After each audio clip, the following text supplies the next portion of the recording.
Ja, all in. Was heißt es, was bedeutet es, was kostet es, Jesus nachzufolgen? Und ich denke, je nachdem, mit wem man spricht, bekommt man manchmal so etwas den Eindruck, ja, also Jesus nachzufolgen, das kostet uns ja eigentlich nichts, weil Jesus hat ja alles getan. Also insofern ist eigentlich alles gratis und Jesus nachzufolgen, das ist keine große Sache, weil Jesus ja alles getan hat. Und dann gibt es die anderen, die sagen, ja, das kostet wirklich viel, das kostet mich zu viel, das ist so schwer, Jesus nachzufolgen. Und ja, wer hat recht? Und ich glaube, das große Problem ist, dass wir so oft das eine vom anderen trennen. Wenn wir erkennen, was Jesus für uns getan hat, und wenn wir den großen Wert davon erkennen, dann ist die Nachfolge von ihm, ist in dem Sinn gar nicht schwer, sondern ist die logischste Konsequenz, wo wir einfach sagen können, wie wunderbar ist, dass Gott uns noch gebrauchen will. Und wir möchten miteinander heute weiterfahren in dieser Serie und aus Matthäus 13 lesen 2 einfache Gleichnisse von Jesus. Und er sagt, das Himmelreich ist wie ein Schatz, den ein Mann in einem Feld verborgen fand. In seiner Aufregung versteckte er ihn wieder und verkaufte alles, was er besaß, um genug Geld zu beschaffen, damit er das Feld kaufen konnte und mit ihm den Schatz zu erwerben. Und dann erzählt Jesus ein zweites Gleichnis und er sagt, das Himmelreich ist auch vergleichbar mit einem Perlenhändler, der nach kostbaren Perlen Ausschau hielt. Und als er eine Perle von großem Wert entdeckte, verkaufte er alles, was er besaß und kaufte die Perle. Herr Jesus, du hast diese Gleichnisse den Menschen erzählt und wir können sie heute noch gut verstehen, auch nach 2000 Jahren. Und ich bete, dass das, was du uns darin sagst, dass wir das an diesem Tag begreifen, ergreifen und leben können. Amen.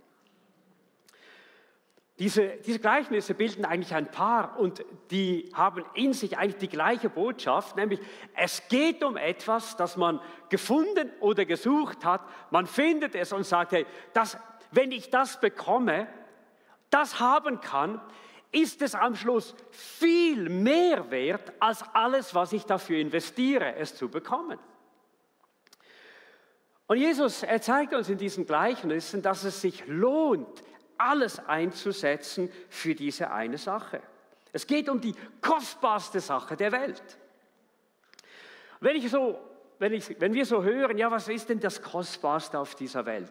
Dann hören wir so verschiedene Antworten, wenn wir Menschen heute fragen. Ich denke, viele würden sagen, ja, die Familie, das ist das Kostbarste. Und ohne Zweifel, eine Familie zu haben, eine Familie zu erleben, wo man geliebt wird, wo man Wertschätzung bekommt, wo Menschen sich entwickeln können, gefördert werden, das ist etwas vom Kostbarsten, das es überhaupt gibt. Und tief im Herzen jedes Kindes steckt der Wunsch, in einer Familie sein zu dürfen, wo Harmonie herrscht, wo man einander liebt, wo man sich wieder versöhnen kann, wenn etwas ist. Andere sagen vielleicht, das Kostbarste auf der Welt ist, wenn ein Baby geboren wird. Oder wenn man Erfolg im Beruf hat. Oder das, was viele schätzen, ist, wenn man finanzielle Spielräume hat und selber entscheiden kann, was mit dem Geld geschieht, wenn man keine finanziellen Sorgen haben muss. Oder die meisten sagen in der Schweiz, Gesundheit. Ja, wisst ihr, Gesundheit ist wichtigst. Aber das Kostbarste auf dieser Welt, das muss doch etwas Größeres sein, als nur dieses Leben, das wir so unmittelbar erleben. Es muss etwas sein, das uns umfassend segnet. Es muss etwas sein, das wie von einer höheren Macht geleitet, geschützt, befähigt und wirklich gesegnet wird. Und Jesus sagt, das ist das Reich Gottes.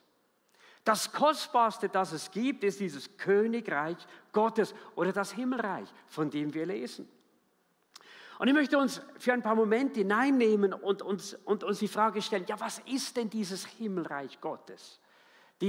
Auf Griechisch heißt es Basileia Theou, also ein Königreich von Gott. Und warum ist es so kostbar? dass jemand sagt, hat alles gegeben, um es zu gewinnen. Und ich muss ganz ehrlich sagen, es wird mir nur gelingen, in Schwarz-Weiß dieses Königreich heute zu beschreiben, weil es so unvorstellbar schöner und größer ist, als es menschliche Worte je erfassen können.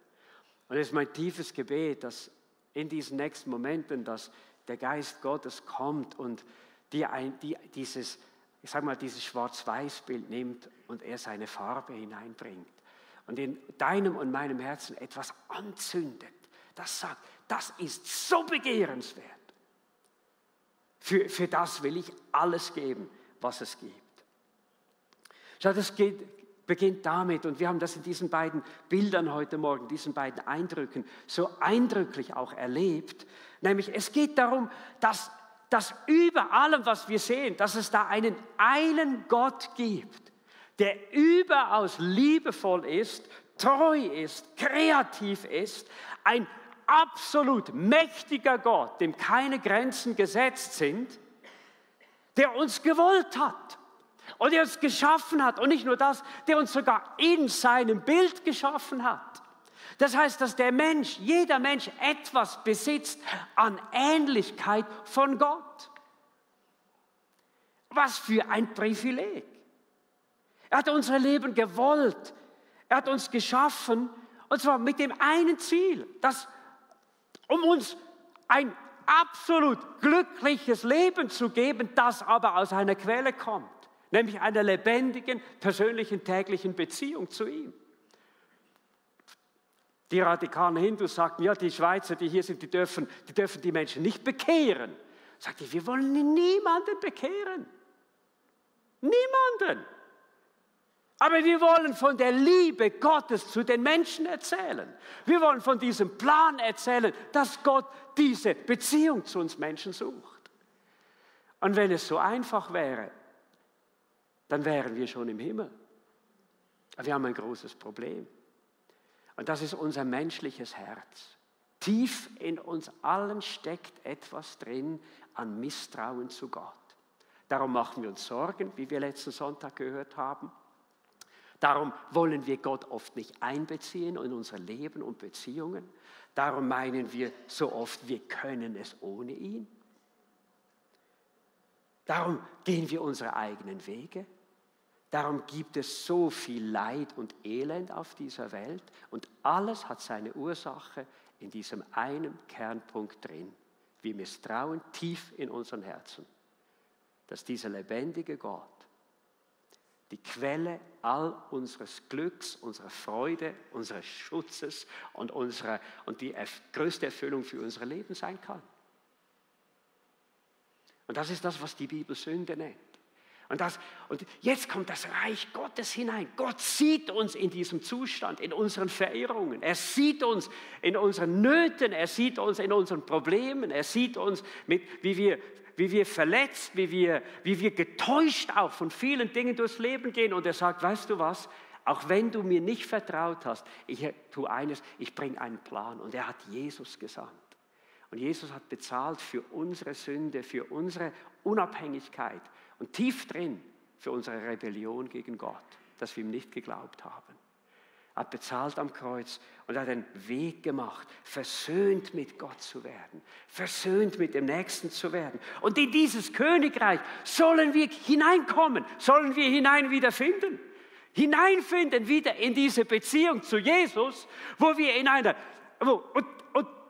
diese Beziehung zu Jesus, die ist dann eben nicht einfach nur so, ja, ich habe Jesus in meinem Leben, sondern wer diese Beziehung wirklich findet, der wird wie diese Menschen hier, der wird mit einer Begeisterung für ihn leben.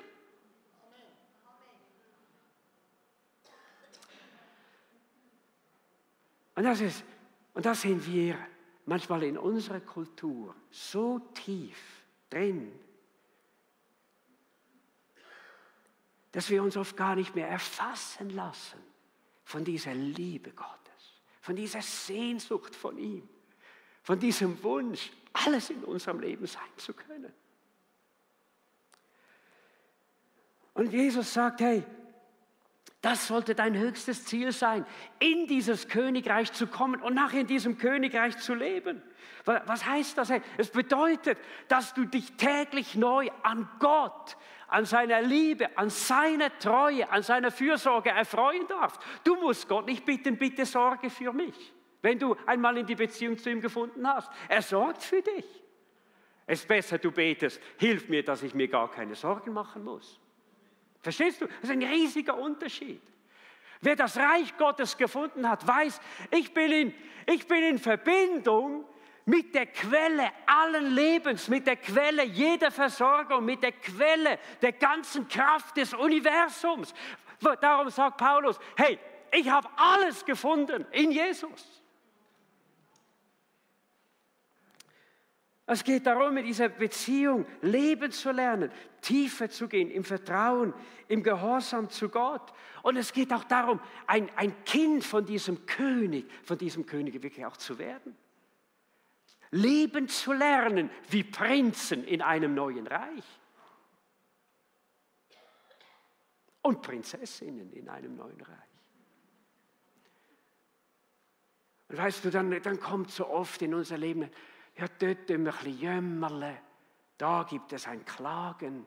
Und ich glaube, manchmal denkt Gott im Himmel, weißt du nicht, wenn du zu Jesus gefunden hast, in welchem Reich du jetzt lebst. In diesem Reich gibt es keinen Mangel, in diesem Reich gibt es keine Unmöglichkeiten, in diesem Reich gibt es keine Grenzen, die nicht überwunden werden könnten. Und in diesem Reich gibt es nie einen Moment, wo es keine Lösung gibt. Und ich bete am heutigen Tag, Gott, hilf uns, dein Reich zu verstehen und in deinen Segnungen leben zu lernen. Petrus sagt einmal, die allergrößten Verheißungen, Versprechen, die haben wir durch Gott bekommen. Da sind Segnungen drin, Heilungen drin, Versorgung. Es ist alles in unserem Herrn Jesus. Und dann, dass er uns noch beschenkt mit einer Kirche, mit einer Gemeinde, die unterwegs sind, die gemeinsam mit Jesus unterwegs sind und sagen, hey, zusammen ermutigen wir einander. Wir wollen für Jesus leben. Und nicht nur das, wir wollen so begeistert sein, dass wir sagen, es kann nicht sein, dass noch nicht mehr Leute in der Schweiz Jesus kennen. Wir brennen dafür. Nicht, weil wir müssen, jetzt muss ich das nur irgendjemandem erzählen. Nein, weil wir sehen, die Menschen haben das Beste, das es gibt, noch gar nicht gefunden. Und manchmal denke ich, wie viele Christen kennen den Wert vom Reich Gottes wirklich? Kann es nicht sein, dass viele Christen den Wert davon bei weitem unterschätzen? Manche haben vergessen, was sie durch Jesus alles geschenkt bekommen haben. Und dann suchen sie Erfüllung überall, nur nicht bei Gott. Andere werden undankbar. Anstatt dass Lob und Dank und Preis unser Leben, unser Lifestyle wird. Da gibt es etwas zu motzen, dort ist etwas nicht gut. Sie sind immer am Stänkern. Dabei ist Lob und Dank die neue Sprache der Kinder Gottes. Ja, es gibt immer etwas, das dich stresst auf dieser Welt. Immer. Und wenn etwas gelöst ist, kommt das Nächste. Menschen, die erfasst sind vom Reich Gottes, die haben eine Perspektive, geht über das hinaus und haben ein Verlangen, sich von diesem Geist Gottes verändern zu lassen. Und ich glaube, manche Christen, frage ich mich manchmal, ob das wirklich manche Christen nicht wollen. Aber weißt du, Christsein heißt demütig zu sein. Heißt zu erkennen, ich bin in vielen Dingen noch nicht dort, wo ich sein sollte. Und ich stehe dazu. Und ich sage es Jesus und ich sage ihm, verändere mich. Und andere Christen haben dieses Reich nicht erkannt, verstricken sich in Sünden hinein. Dann kommen sie von Dingen nicht los. Und weißt du, wenn Christen ihre Herzen öffnen für Sünde, ich glaube, viele haben nicht verstanden, was sie tun. Sie öffnen die Türe für die Macht der Finsternis in ihrem Leben zu wirken und sie zu beeinflussen und zu beherrschen. Und wir sind manchmal so blind dafür geworden. Und dann gibt es die anderen, die leben mit einer Begeisterung, einer Hingabe für Christus und sein Reich. Was für eine Freude. Und ich bete, dass du dieses Gebet heute mitnimmst und sagst, Geist Gottes, lass mich neu erkennen, was es heißt, in dieses Reich hineinzukommen. Lass mich neu erkennen, was es heißt, in diesem Königreich zu leben. Was es für meine Identität heißt, was es für mein Leben heißt, was es für meine Prioritäten in meinem Leben heißt. Weißt du, Jesus sagte einmal zu den Jüngern, freut euch nicht darüber, dass die Dämonen euch untertan sind, sondern freut euch darüber, dass eure Namen geschrieben stehen im Buch des Lebens. Buch des Lebens. Und für dieses Reich Gottes, für das, was uns umfassend geschenkt ist durch Jesus, lohnt es sich, alles zu investieren. Und ich möchte in dem Sinn wirklich sagen, ja, dieses Reich von Jesus schenkt uns weit über das, was wir uns je vorstellen können. Und das kann ich wirklich jedem versprechen. Aber es kostet uns in dem Sinn auch alles. Und was meinen wir damit? Und ich habe den Geist Gottes gebeten, er gibt mir doch für unsere Gesellschaft hier ein paar Anwendungen, worum es wirklich geht. Was heißt das alles? Und es ist interessant, dass die Bibel immer wieder sagt, hey, es geht letztlich darum, dass wir Gott über alles lieben, von ganzem Herzen, mit all unserem Sein, unserem Verstand, unserem inneren Herzen. Und immer wieder warnt uns die Bibel davor, dass wir ein geteiltes Herz bekommen.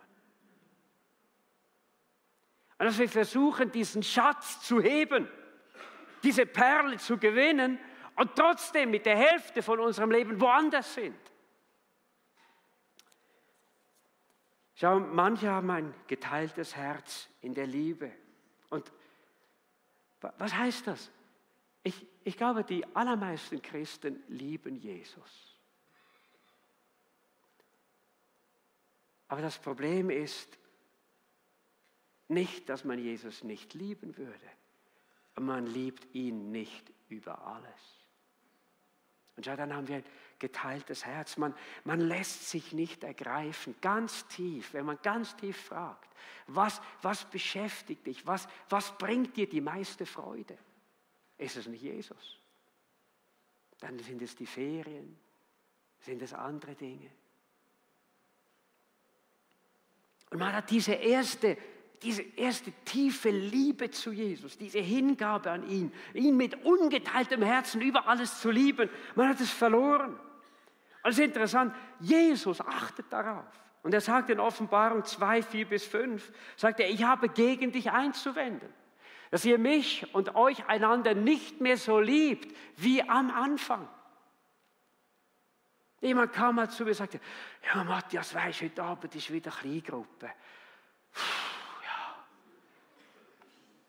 Es ist schon schwierig mit diesen Leuten. Und da sage ich, es ist immer schwierig mit Menschen. Die Frage ist nicht, ob ich zu meiner Kleingruppe gehe, weil es einfach ist oder nicht. Sondern weil ich von etwas anderem bewegt bin. Das ist der Liebe Gottes zu den Menschen. Er liebt nicht mehr wie am Anfang. Ich habe gut begonnen. Und wie viele Menschen sind auch in diese Gemeinde gekommen und haben am Anfang gesagt, ich habe so viel an Liebe miterlebt. Und dann erlebt man die Menschen etwas besser kennen. Und weißt du, was dann der Feind tut? Er fängt an, durch irgendwelche kleinen und größeren Irritationen etwas kaputt zu machen. Und das ist die Liebe zueinander. Und Gott sagt, ich habe gegen dich, dass es so ist. Erkenne doch, wie weit du dich von deiner ersten Liebe entfernt hast. Und dann sagt er, hör mal, das muss aber nicht so bleiben. Diese erste Liebe können wir zurückgewinnen. Und er sagt, kehre zu mir zurück. Bemühe dich so, wie du es am Anfang getan hast. Und ich kann dir eines sagen, dann kann deine Liebe zu Jesus wieder neu Feuer fangen. Fuego, Fire.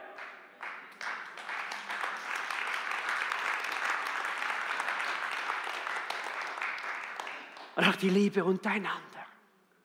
Diese gegenseitige Wertschätzung. Okay, letztes Mal in der Kleingruppe hat das etwas Doofes gesagt. Aber du denkst nicht mehr an das. Du freust dich, den Nächsten wieder zu sehen. Du gibst ihm wieder eine neue Chance. Warum? Weil du ihm schon lange vergeben hast. Für den Kabis und rausgeräumt. Das ist Liebe. Liebe übersieht so viele Fehler. Liebe übersieht so viele Dinge, die uns irritieren würden. Die Liebe muss siegen, sagt Jesus. Die muss siegen. Und manche haben ein geteiltes Herz bekommen und lieben nicht mehr wie am Anfang. Andere haben ein geteiltes Herz wegen den Beziehungen, in denen sie sind. Die Meinung der Familie, die Meinung von Freunden. Weißt du, dann kann man Jesus anfangen, so halb nachzufolgen.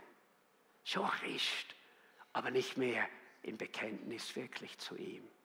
Man will sich nicht verscherzen mit den Nachbarn. Man will sich nicht verscherzen mit den Freunden, die man hat. Ja, Jesus kennt mein Herz. Das Problem ist, dass deine Freunde nicht kennen, dass du Jesus nachfolgst. Liebe Freunde, und wir merken nicht, wie wir verblendet sind von der Macht der Finsternis. Wenn wir miteinander in unseren Kleingruppen jetzt an Weihnachten feiern und unsere Freunde einladen, ich freue mich in meinem Herzen, weil ich weiß, dieser Dezember mit den Kleingruppen, das kann der veränderndste Moment sein im Leben eines Menschen, wenn er hört, warum Jesus gekommen ist und was Jesus tun kann für die Menschen. Ich freue mich darauf. Die Botschaft muss raus. Mehr als der Tagesanzeiger und die NZZ jeweils verteilt werden und das Tagblatt und wie es alle heißen. Das ist die Botschaft, die raus muss. Siehst du die Chance, wie Gott durch seinen Geist Menschen berühren und verändern kann, um ihnen das Kostbarste zu geben? Das ist besser, als wenn du jemandem Goldbarren geben kannst. Urs, ist ein bisschen viel heute. Du bist mit mir, gell? Okay. Schaut, Jesus sagt, wer sich hier auf der Erde öffentlich zu mir bekennt, den werde ich vor meinem Vater im Himmel bekennen. Wie cool ist das? Wenn der Vater im Himmel sagt, schau mal, liebe Engel, dort, das Honey und der Martin, siehst du sie? Siehst du sie, wie sie für mich leben und sich zu mir bekennen und ihnen mein Ruf wichtig ist als der Ruf der Menschen? Die Frage ist mein Herz geteilt? Heißt nicht, dass du Jesus verleugnest. Aber die Meinung der Menschen ist dir wichtiger geworden. Und das Dritte ist, manche Christen haben ein geteiltes Herz beim Geld. Manche Christen lieben ihr Geld mehr als Jesus. Liebe Freunde, manche Christen knausern bei ihrem Zehnten. Ich bin ganz oft mit euch. Jemand kam mal zu mir und sagte, was, jetzt habe ich gerade eine Lohnerhöhung bekommen. Habe ich gesagt, super, schau mal, der Segen Gottes. 4 Wochen später sagte er, ja, ich habe die Zeit immer noch nicht gegeben. Liebe Freunde,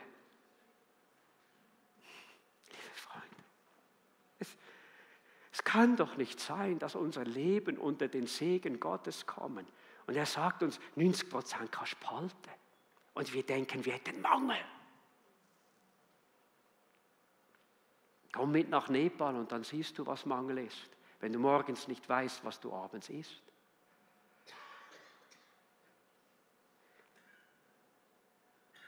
Also wir vertrauen Gottes Treue gar nicht.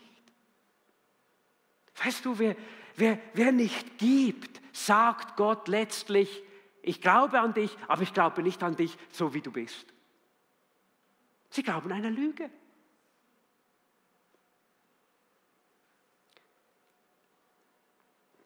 Schau mal, das sind Verstandeschristen, die rechnen können, aber die Mathematik des Reiches Gottes nicht begriffen haben.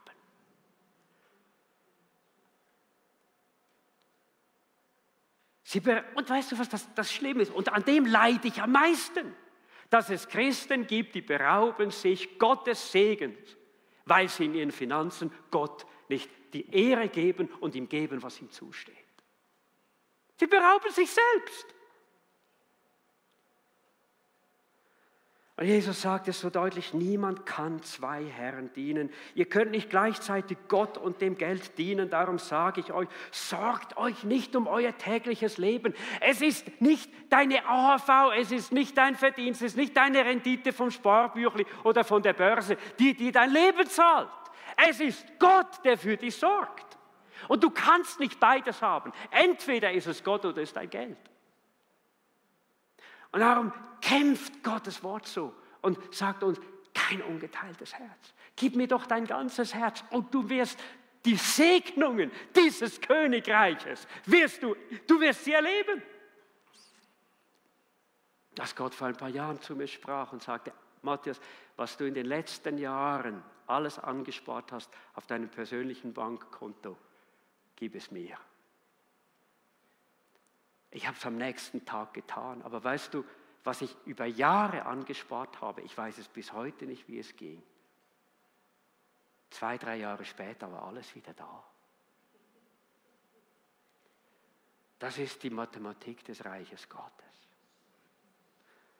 Weißt du, vielleicht musst du deinem Herz heute mal ganz ehrlich sagen, ich bin eigentlich ein gitziger Typ. Du willst deinem Herzen vielleicht mal sagen, weißt du was, eigentlich tief drin, ich vertraue Gott nicht, dass er mein Versorger ist. Und bist mal ganz ehrlich mit deinem Herzen. Gott ringt darum, nicht etwas zu nehmen, sondern dich zu beschenken mit dem, was nur sein himmlisches Reich möglich machen kann. Und manche haben ein geteiltes Herz bei ihrer Zeit. Die Herzen sind geteilt, keine Zeit wirklich zum Gebet, keine Zeit zum Dienst. Sonntags steht Gott hinten an. Sagte mir jemand, Matthias, was siehst du eigentlich? Siehst du mich? Einmal im Monat, siehst du mich sicher? Bin ich da? Und sonst, ja, ihr habt ja Online-Gottesdienste. Können wir noch am Montagmorgen im Zug noch schnell den Gottesdienst reinziehen? Ich weiß schon, was läuft. Aber liebe Freunde, in der Apostelgeschichte heißt es, alle Gläubigen kamen regelmäßig zusammen, teilten alles miteinander, was sie besaßen. Schau mal, zu beten, zusammenzukommen, regelmäßig das zu tun, das ist der Lebensstil im Reiche Gottes. Und da haben wir im Westen noch viel, viel zu lernen. Unsere Zeit ganz in Gottes Hände zu geben. Es gäbe noch so viele Anwendungen. Wir können noch so vieles sagen. Aber ich glaube, Gottes größtes Anliegen ist ja nicht, dass du am Schluss sagen kannst, der Matthias hat gesagt heute Morgen, sondern dass du in deinem Herzen jetzt selbst diese Stimme des Geistes Gottes hören kannst. Und er zu dir sprechen kann, wo du spürst, hier mache ich meine Kompromisse. Hier folge ich Gott nur mit einem ungeteilten Herzen. Hier ist mein Gehorsam Gott gegenüber, der ist nur halbherzig. Und ich möchte dir bewusst sagen, fang nicht in der Veränderung damit an, auf dich zu schauen, was du falsch machst, sondern fang damit an zu sehen, was dir in diesem Reich Gottes alles zusteht. Und glaube mir, dann wirst du fühlen, es wird dich nichts in dem Sinn wirklich kosten, sondern du wirst sehen, was es mich kostet, ist eigentlich die höchste Mathematik, die es gibt. Ich gewinne alles. Ich gewinne alles. Komm heute mit einem ungeteilten Herzen zu Jesus. Er sagt, wenn ihr für ihn lebt und das Reich Gottes zu eurem wichtigsten Anliegen macht, egal ob du wie ich Pastor bin oder egal ob du in deinem Alltag stehst, egal ob du irgendwo Putzfrau bist irgendwo oder Putzmann bist, ob du bei der Müllabfuhr bist oder ob du Zeitungsverträger bist oder einen Karrierejob machen kannst, irgendwo in einer großen Firma, aber mach sein Anliegen sein Reich zu deinem wichtigsten Anliegen. Er wird euch alles geben, was ihr braucht. Lass Gott und sein Reich, seine Anliegen, lass sie an erster Stelle stehen. Lass sie an erster Stelle stehen. Das ist so interessant, ich habe auch mit meinen Kindern darüber gesprochen. Habe ihnen gesagt, wie ist das? Leidet ihr oft darunter, dass Papa nicht so viel zu Hause ist? Und dann sagten sie, weißt du, Papa, wir freuen uns jedes Mal mit, wenn wir wissen, dass dein Leben Segen auslöst bei anderen Menschen. Das ist unsere Freude. Wir gewinnen, wir verlieren nicht, wir gewinnen. Lass mich schließen mit Gottes Worten. Er sagt es so in Ezekiel 11, ich will ihnen ein ungeteiltes Herz und einen neuen Geist geben. Und dann werden sie nach meinen Weisungen leben. Sie werden meine Gebote achten und sie befolgen. Sie werden mein Gott sein und ich werde mich als ihr Gott erweisen oder ihr Gott sein.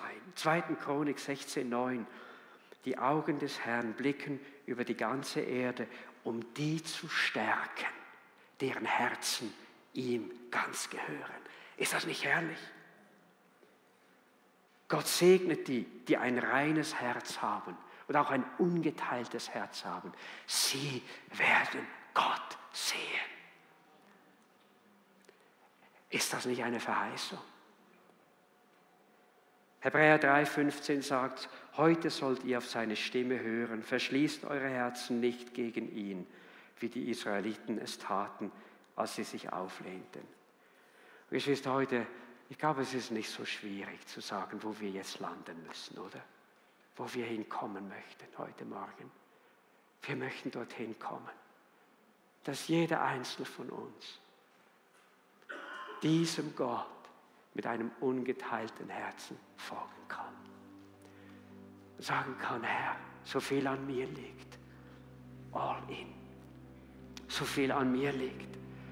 Ich will es nicht verpassen, Teil dieses Königreich Gottes zu werden. Und ich will es nicht verpassen in meinem Leben, in diesem Königreich von dir zu leben. Ich möchte uns einladen, dass wir aufstehen. Und ich bete, Herr, dass du jetzt ringst um unsere Herzen, dass du jetzt liebevoll wirbst um unsere Herzen. Oh, ich weiß, da kommen oft Zweifel auf bei uns, da kommen oft Widerstände auf bei uns und das Alte und die Lügen des Feindes wollen uns oft nicht loslassen.